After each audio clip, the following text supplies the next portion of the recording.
A Navy SEAL and his steadfast dog pressed on through the icy wilderness of Pine Ridge when Titan suddenly halted. Ears perked, tail rigid, their breaths mingled with the frosty air. Amidst the storm's raging howl came a faint sound fragile against the vast silence. 2 quivering whimpers. Beneath a snow-covered bench, 2 frozen twin girls huddled close in pink jackets, struggling to stay conscious. In that moment, their mission transformed. The soldier became protector, the dog a fierce guardian, and together they sparked the hope of a miracle. What the SEAL and his dog chose to do next kindled warmth into the frigid darkness, proving the greatest rescues often begin where hope is but a whisper. Before we dive in, tell us where you're watching from. If this tale touches your soul, subscribe so you won't miss the next story of loyalty, bravery, and heart. Your support means everything. A wind-driven blizzard swallowed the mountain valley of Pine Ridge, cloaking it in relentless white. Ryan Hale tightened his grasp on the steering wheel as his truck crept over the slick path threading through Frost Hollow Park. At 38, Ryan bore the hardened edges shaped by war and grief. Broad-shouldered beneath a rugged jacket, his square jaw shadowed by days of stubble eyes. The steel-blue calm of countless lonely nights. His short brown hair, streaked faintly with early gray, clung damp to his forehead from the melting snow. Most who met him sensed an unshakable steadiness in his presence. Few understood the deep loneliness veiled beneath that composed exterior. 2 years before, an accident claimed his wife and 6-year-old daughter while he was deployed overseas. Since then, silence had been both his companion and his punishment. By his side stood Titan, a 7-year-old German shepherd with thick sable and tan fur, dusted in frost eyes, sharp as amber despite his years. Titan's strong figure shifted alertly, nose twitching as he surveyed the frozen world beyond. Though retired from active duty, he moved with the precision of a seasoned warrior. Tonight he was restless, pacing lightly on the passenger seat before settling again, ears pricked toward the storm. Easy Buddy Ryan whispered, his voice gravelly yet tender. "We're almost through this stretch." The truck's headlights pierced the swirling snow, casting light on skeletal pines bowed beneath winter's heavy hand. Pine Ridge was usually quiet, but during a storm like this, it became a fragile frontier. That's why Ryan volunteered for the Community Safety Patrol, scanning roads, parks, and remote corners to lend a hand to anyone in need. Some said he joined because he couldn't bear the silence of his cabin. Others murmured it was his way to repay a world that had taken so much. The truth lay somewhere in the middle. Suddenly, Titan tensed. A low growl rumbled from his chest, not fierce, but alert, the voice of instinct. Sensing something amiss, Ryan eased off the gas. "What is it?" Titan pressed his paw to the window, leaning forward, amber eyes locked on a shadow beyond the swirling white. Trusting the dog's sharp instincts more than his own, Ryan pulled over. Wind whipped at the truck's side as he climbed out, the cold slicing through his jacket like a blade. Titan sprang into the snow beside him, nose low, tail straight as a compass. "Lead the way," Ryan said. Together they pressed through the frosted park boots, sinking deep in powder. The world blurred into a swirl of white snow and biting wind until Titan came to an abrupt halt. Ryan followed the dog's intense stare. Beneath the bench, half swallowed by the snow, lay a tiny, curled-up figure. No 2 figures. He blinked hard, the storm twisting shadows into illusions, but this was real. 2 little girls huddled closely, fragile as frightened birds. He rushed forward, dropping to his knees. The bench was thickly iced over its wooden planks, almost invisible under the heavy snow. Underneath it, 2 small girls, no older than 6 or 7, wore matching pink coats. Frost clung to their dark hair, and their eyelashes were frozen together. Their tiny hands gripped each other with a desperate strength born of fear, not comfort. Ryan's breath hitched. Twin girls, cold and alone. Hey, sweethearts." His voice faltered despite himself. He reached out carefully, terrified that even the gentlest touch might shatter them. "I'm here. You're safe now." The older girl twitched faintly at his voice, her breath shallow and barely visible in the frigid air. The younger one remained motionless. Ryan slid his arms beneath them, both stunned by how light they were light, like something left out in the bitter cold for too long. Titan whimpered softly, circling them, his nose brushing their coats before pressing against Ryan's leg, urging him to hurry. "I know, buddy. I know." Ryan's heart pounded with a fierce urgency. Time to get them warm. Cradling the girls to his chest, he hurried toward his truck. The storm's howl swallowed every sound but the frantic beat of his own pulse. Inside the cab, he blasted the heater and wrapped the girls in emergency thermal blankets, their small bodies barely warming. Titan nestled closely, his thick fur a barrier against the cold, refusing to leave their side. The younger girl's lips wore a pale blue tint, and the older trembled uncontrollably. Ryan swallowed hard. No footprints in the snow, no sign of adults or vehicles, only the blizzard's relentless rage. Whoever had been here was gone. He gazed out through the swirling white beyond the windshield and whispered, "No one should ever be out here alone. Especially not you two." With that, he shifted into gear, heading back toward his cabin deep in the woods, where the flickering warmth of a fire awaited him like a final breath of life in a frozen world. Tonight, the storm wasn't the only battle he'd face. 2 children now depended on Ryan Hale, and he never left anyone behind. Inside the cabin, warmth wrapped the room like a tender blessing, the crackling fire softening the blizzard's howl beyond the walls. Ryan knelt beside the couch where Emma and Chloe lay swathed in thick blankets. Titan rested close at their feet, his heavy tail curled protectively around their legs, his aged yet faithful eyes watching every shiver in their tiny frames. Ryan poured hot chocolate into 2 mismatched ceramic mugs. His hands, scarred and steady from years of holding rifles, not cups, shook slightly. It wasn't the cold. It was the delicate weight of 2 fragile lives resting quietly in his hands, a feeling he hadn't known since his own daughter. "Take your time," he murmured as he handed the older twin a cup. Emma, the taller, with soft dark curls falling across her pale forehead, stared at the steam rising from her drink. Her small hands were thin knuckles raw from winter's bite. She seemed cautious eyes flickering between Ryan and Titan, as though afraid one might suddenly disappear. Beside her, Chloe mirrored every movement, her eyes widening and breaths growing shallow. She seemed like a child who had learned to listen for danger instead of joy. She cradled her cup with both hands, bringing it closer to her face, as if surprised by its warmth. Titan nudged Chloe's knee gently with his nose, and she froze. When he pressed again softly, Chloe let out the faintest breath and whispered, "He's warm." "He likes you," Ryan said. "He doesn't show that to just anyone." The girls exchanged glances, fear melting into awe. For a long, quiet moment, only the fire crackled between them. Then Emma lifted her gaze. "Mister, why were you out there? Why were you in the snow?" Ryan sat down at the edge of the coffee table, his broad shoulders casting a shield-like shadow over them. He hesitated, weighing how much to share. "I'm here to help the town. I drive through storms like this to make sure people stay safe." "Why?" Chloe asked, her voice barely a whisper.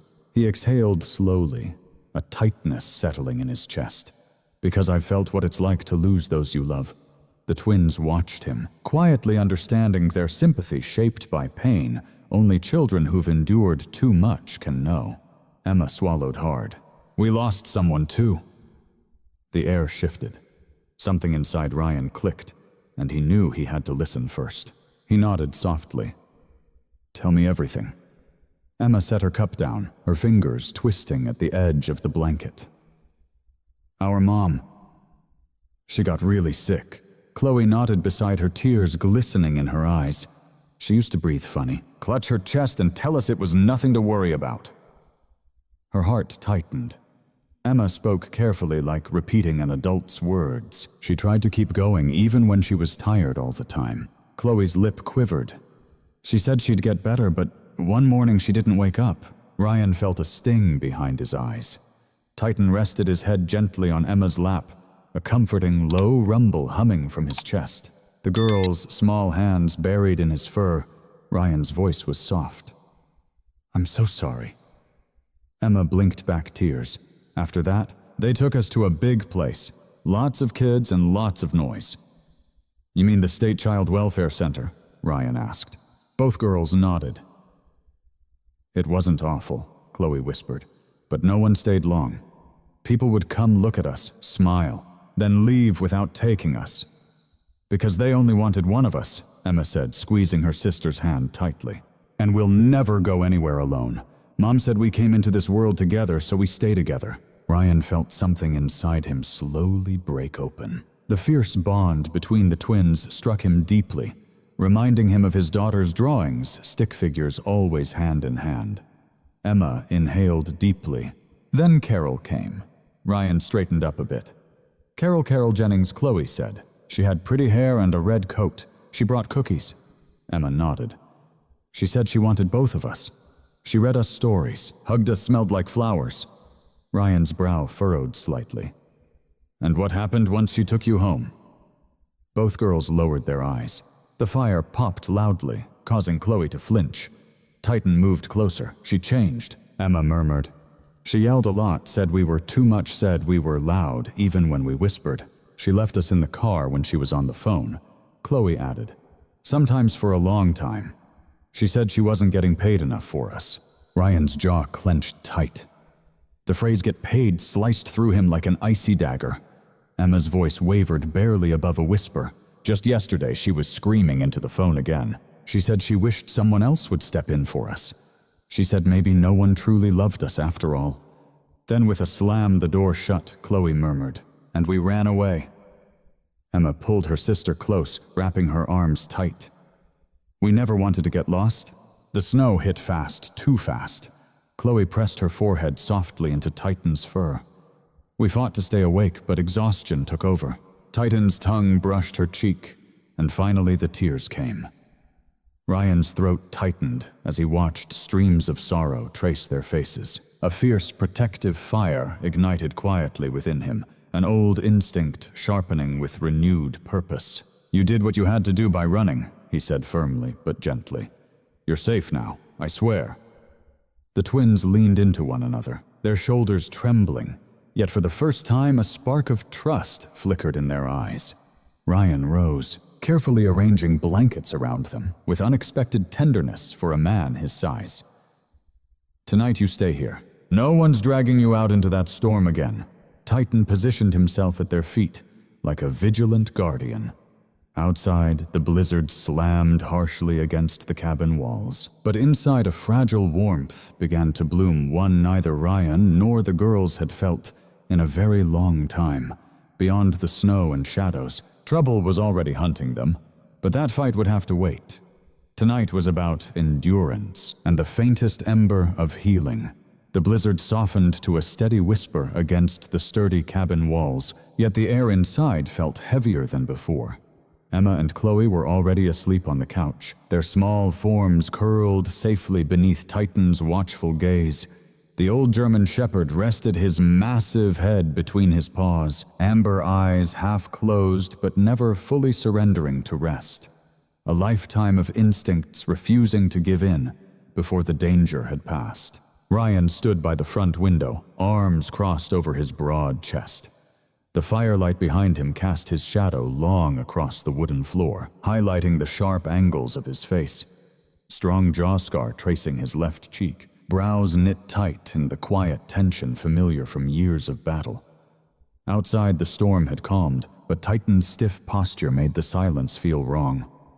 Then Titan lifted his head. A low growl rumbled from deep in his throat. Ryan straightened his spine, rigid. "Easy, boy. What do you hear?" Titan Rose Muscle's taut ears pivoted forward. His fur bristled, a silent warning. Ryan moved toward the security monitor mounted above the doorway. A small, advanced system he'd installed more out of habit than fear. The screen flickered on. A sleek black SUV crept into view, tires crunching through the snow. Its windows were heavily tinted, typical of those who want to vanish without a trace. The vehicle stopped about 20 yards from the cabin. 3 figures emerged. The first was Carol Jennings. Under the harsh glare of the camera light, she looked nothing like the warm, gentle woman the girls once admired. Her shoulder-length blonde hair was tangled beneath a knit cap, and her face, usually softened with kind hues, now appeared sharp and drained, her eyes flicking nervously left and right, waiting for direction instead of acting with conviction. She clutched her red coat tightly, as if fighting to mask the tremor in her hands. 2 men stepped just behind her. The first was tall, broad-shouldered, sporting a buzz cut and a face carved out of stone. His nose had been broken at least twice, and an aged scar slashed across his chin. He moved with a stiff gait, the kind belonging to a man who's taken countless hits and delivered twice as many. His name, Ryan soon learned, was Derek Pike, a low-level enforcer infamous for his cruelty and a temper that snapped faster than frozen ice. The second man immediately caught Ryan's attention. He was leaner, but radiated a far deadlier edge, with razor-sharp cheekbones and eyes like dark glass, cold, unreadable. His jet-black hair was clipped tight on the sides, longer on top, falling slightly across his forehead despite the chilling wind. A jagged tattoo crept along the back of his neck. Just visible above his collar, a black arrow pierced through the outline of a globe. Mason Crow. Ryan's heart clenched. He'd faced men like Mason overseas men who thrived where law and mercy ceased to exist. Mason surveyed the cabin. A faint smirk tugged at the corner of his thin lips. Quiet spot. He murmured, his voice calm, almost bored. Perfect. Carol stepped forward first, her voice trembling. The girls, they're inside, right? I need them back. I never meant to leave them out in that storm. It's all a big misunderstanding. Ryan's jaw clenched tight. He muttered under his breath, "Misunderstanding my ass." He watched Mason rest a hand on Carol's shoulder, his fingers tightening with the possessive grip of a handler wielding control over a pawn. She flinched, but remained silent. Ryan stepped away from the monitor, snatching the shotgun from behind the door. Loaded with non-lethal rounds, but still fiercely persuasive. Titan moved silently beside him, alert and ready for whatever came next. Outside, Derek advanced toward the porch, his heavy boots thudding against the wood. He tested the door handle. It was locked. A grin spread across his face. He actually thinks a cabin door will stop us. Mason exhaled softly, more amused than irritated. "Keep it down. No need to attract unwanted attention?" Then he nodded. Derek stepped back and raised his boot, poised to kick the door in. But before he could strike, Titan burst through the dog door with a savage growl. The enforcer staggered backward as 75 pounds of trained fury slammed full force into him. Titan's jaws latched onto Derek's forearm, teeth piercing through the padded fabric. Derek roared in pain, flailing his free arm wildly. "Get him off me!" Derek shouted, panic betraying his bravado. Ryan flung the door open, leveling the shotgun in one seamless motion. "That's far enough." Mason's dark eyes locked on Ryan. Neither man moved for a breath. The tension between them sliced through the air. Mason raised an eyebrow, not surprised, but intrigued. "Well," Mason drawled, "seems like the girls found themselves quite the fierce protector." Carol rushed forward. "Please, Ryan, I can explain." "You had your chance," Ryan interrupted, his voice low, dangerous. "You left them stranded in a storm. They almost didn't make it." Mason raised a hand, signaling Derek to cease struggling. Titan loosened his grip immediately, but stayed in a combat stance, lips curling in a fierce warning. Mason's smile never reached his cold eyes. "We're taking the children. They belong to us." "The hell they do!" Ryan shot back. "Not a step inside this cabin." A pause. The wind whispered cold through the trees. Mason tilted his head, studying Ryan with the detached curiosity of a predator sizing up its prey. Your military retired Mason whispered, "Not quite done yet. We'll be back." Ryan tightened his hold on the shotgun, ready for whatever came next. "I'll be prepared." Mason signaled to his team, and the 3 of them moved swiftly toward the SUV. But just before climbing in, he paused, letting the camera capture the bold arrow tattoo etched across his neck. A silent message, a chilling warning, a solemn vow. The SUV vanished into the fierce storm. Ryan closed the door behind him, his chest rising and falling rapidly.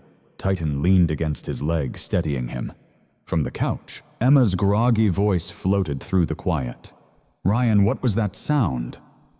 He breathed out slowly, forcing calm into his voice before replying.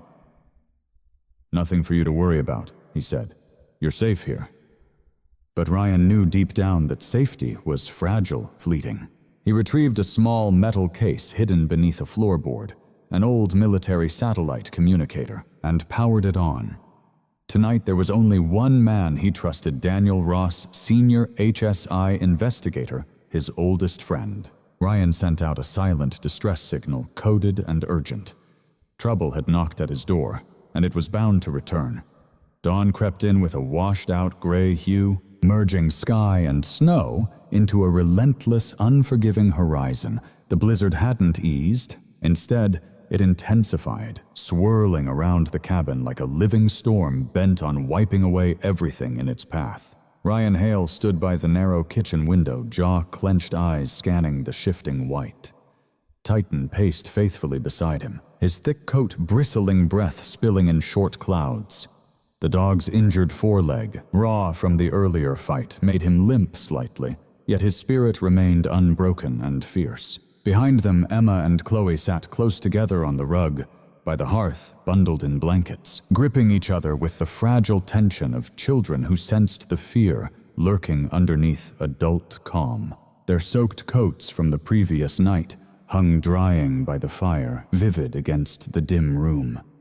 Emma tried to hold her courage, her lips pressed tight, while Chloe's wide eyes darted toward Titan, seeking comfort in the steady rise and fall of the dog's steady breath.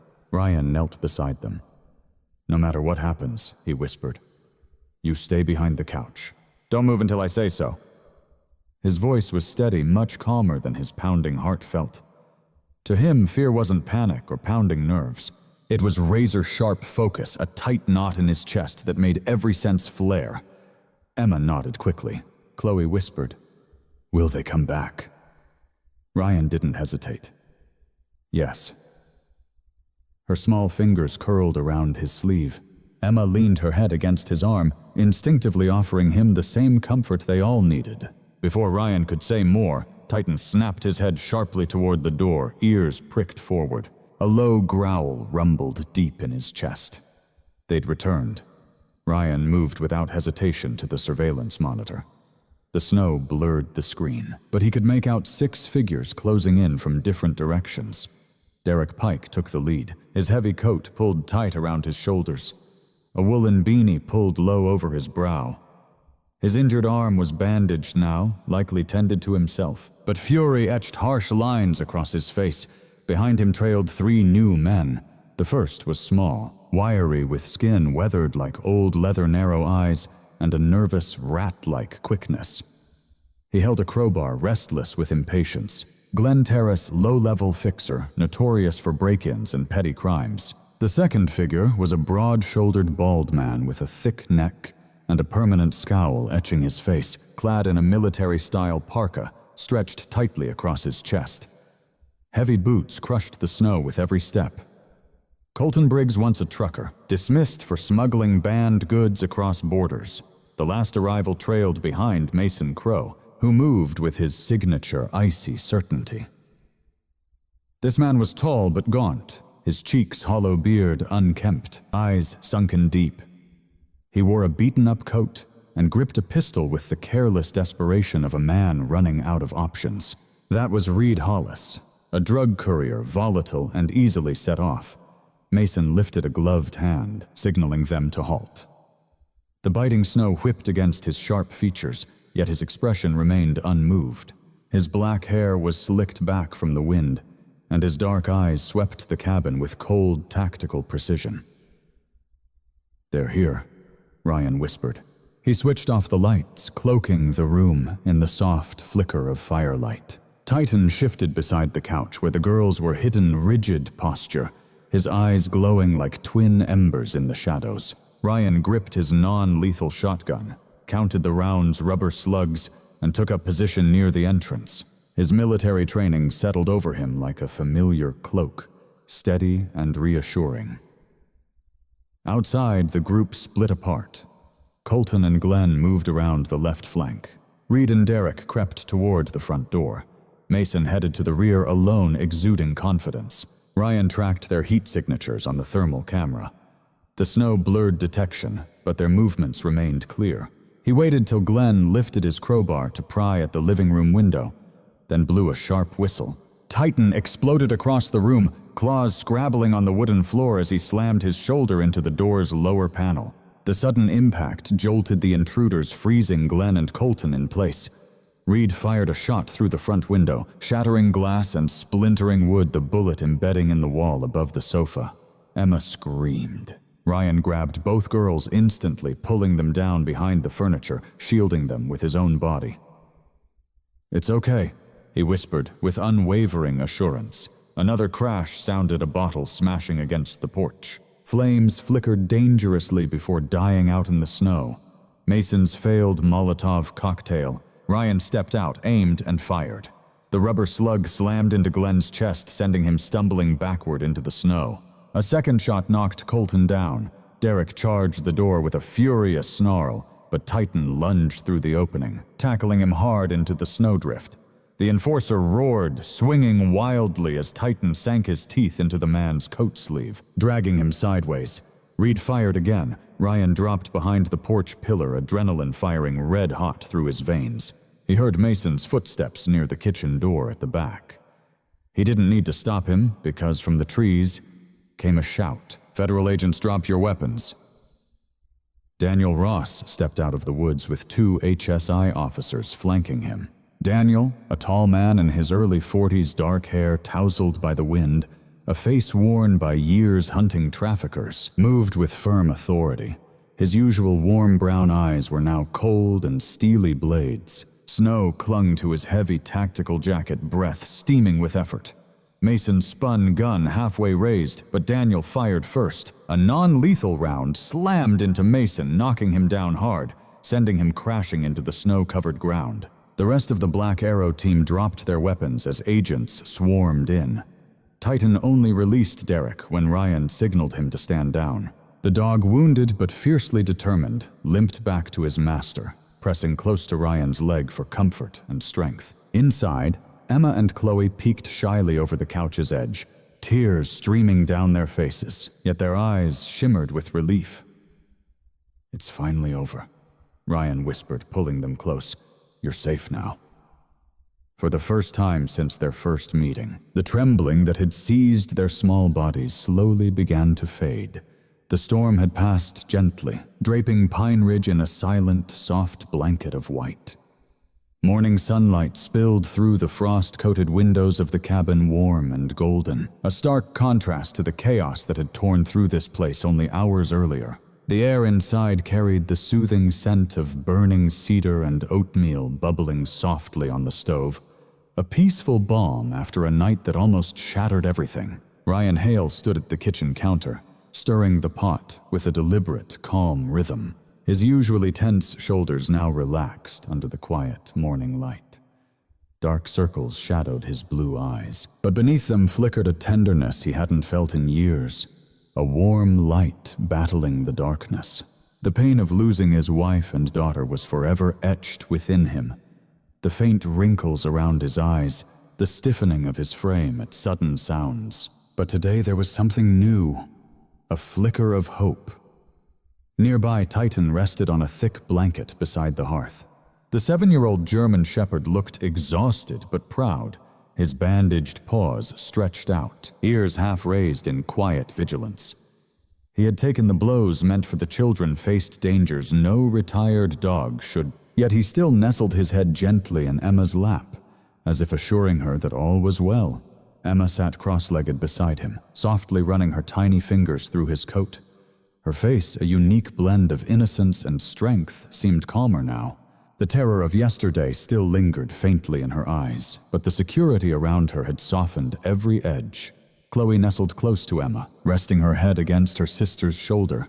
clutching Titan's paw tightly, as if holding on to the last thread of a world where she finally felt she belonged. The cabin door creaked open, allowing a cold gust to sweep inside, revealing the tall frame of Daniel Ross. Snow clung to his dark hair and rugged tactical jacket. The relentless blizzard had left its mark on his weathered face.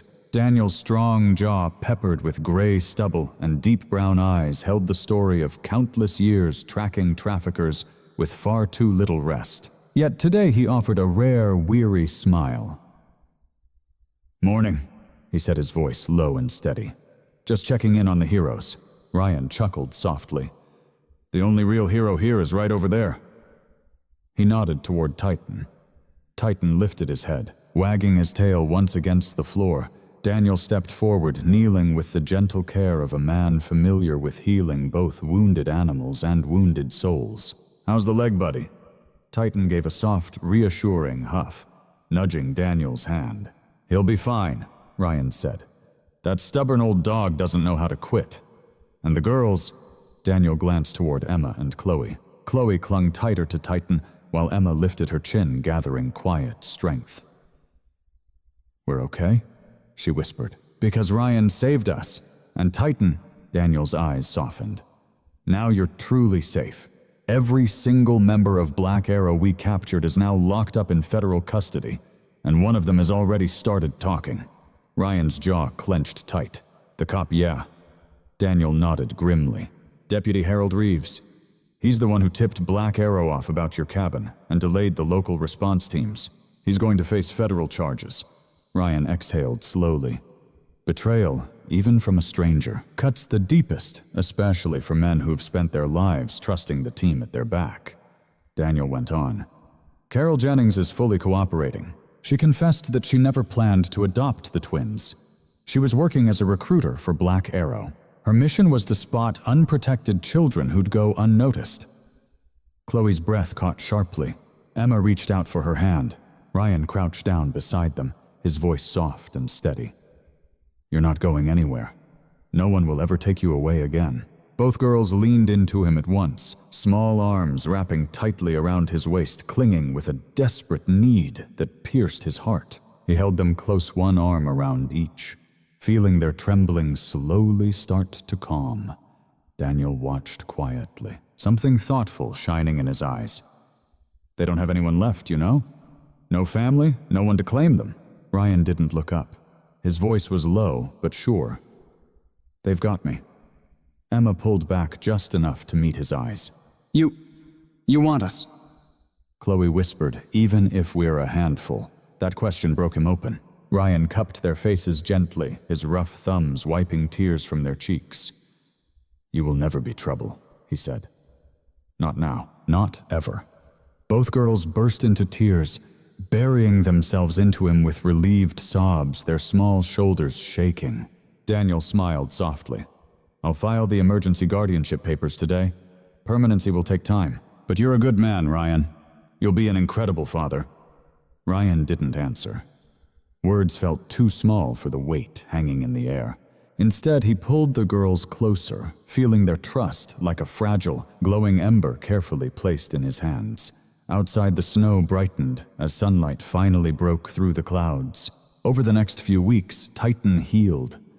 The cabin grew warmer, and laughter began filling rooms that hadn't heard it in ages. Emma and Chloe helped Ryan repaint an old spare room, turning it into a bedroom they insisted on sharing. The kitchen, once quiet, now buzzed with chatter-spilled cocoa, and little drawings of Titan taped across the fridge. By winter's end, Pine Ridge Children's Haven opened, Ryan's passion project backed by Daniel and community volunteers. A sanctuary for vulnerable kids, a fortress against traffickers, a promise kept. Titan lay proudly at the entrance during the ceremony, sporting a bandana, while the twins decorated with bright markers. Ryan knelt beside the girls, each holding one of his hands.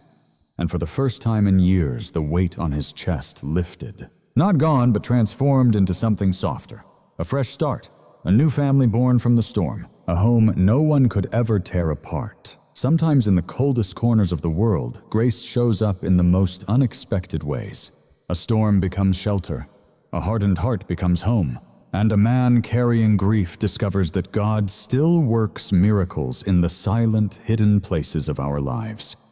Some folks say Ryan found Emma and Chloe by chance, but storms don't lead steps. God does. And maybe he sent Titan too, a steadfast protector, forged by unwavering courage, guiding a wounded soldier back to the family he was destined to safeguard. In every simple moment of our existence, your life, there could be a miracle. Just one choice away. A gentle word, an outstretched hand, a quiet decision to pause, to truly see, to care deeply. These small acts become God's instruments, transforming the world one soul at a time. So wherever you find yourself watching tonight, may this tale remind you that no one is ever too lost to be found, too broken to be made whole, or too late for God to craft a new beginning. If this story has touched your heart, please share this video so that hope can reach someone in need. Share your thoughts below. We'd love to know where you're watching from. Subscribe to the channel so you won't miss the next story of courage, compassion, and perfect timing. And may God bless you, guard your loved ones, steady your steps through every storm, and fill your heart with warmth, just as he did for a Navy SEAL, a courageous K-9, and 2 little girls who rediscovered the power of miracles. Amen.